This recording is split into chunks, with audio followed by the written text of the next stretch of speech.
아파트 단지에서 일본도로 이웃 주민을 살해한 혐의를 받는 30대 남성이 구속 상태로 검찰에 넘겨졌습니다. 이 사건으로 도검류 관리 체계가 허술하다는 지적이 나오자 경찰은 대책 마련에 나섰는데요. 여전히 보완이 필요하다는 지적도 있습니다. 임혜진 기자입니다. 일본도를 휘둘러 같은 아파트에 사는 40대 주민을 살해한 30대 남성 백모 씨가 구속 상태로 검찰에 넘겨졌습니다. 사건 발생 8일 만입니다. 백 씨는 지난달 29일 밤 11시 20분쯤 서울 은평구에 있는 아파트 정문에서 피해자에게 날길이 75cm의 일본도를 휘둘러 살해한 혐의를 받습니다. 피해자는 10살, 4살 아이를 둔 가장으로 담배를 피우러 나왔다 변을 당한 것으로 알려졌습니다. 백 씨는 피해자와 친분도 없는 것으로 파악됐는데 자신을 미행하는 스파이라고 생각해 범행을 저질렀다고 주장했습니다. 또 중국 스파이를 처단하기 위해 도검을 샀다고 말하는 등 횡설수설했습니다. 피해자가 미행한다고 생각해서 범행하신 건가요? 네, 마약 검사는 왜 거부하신 겁니까? 중국 스파이들 때문에 안 했습니다.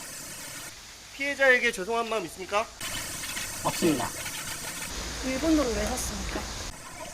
중국 스파이를 처단하기 위해 샀습니다. 저는 멀쩡한 정신으로 하였습니다. 사건을 넘겨받은 검찰은 백 씨를 상대로 범행 경위 등을 구체적으로 조사할 것으로 보입니다. 사건 이후 백 씨가 흉기로 쓰일 수 있는 도검을 갖고 있었던 것도 논란이 됐습니다. 총포화학류 관리법상 길이 15cm가 넘는 도검은 경찰의 허가가 있어야 소지할 수 있는데 백 씨는 범행 6개월 전인 지난 1월 장식용 명목으로 도검 소지를 신청해 허가를 받은 겁니다. 이에 따라 정신감정이 필요 없는 등 관리가 허술하다는 지적이 잇따랐습니다. 우려가 커지자 경찰은 도검 8만여 점에 대한 전수조사에 나섰습니다. 소유자의 범죄 경력이 확인되면 소지 허가를 취소하고 가정폭력 등이 있는 경우 소지 허가 여부를 심의하기로 했습니다. 또 신규 소지 허가를 내릴 때 경찰서 담당자가 신청자를 직접 면담하는 등 절차를 강화하기로 했습니다.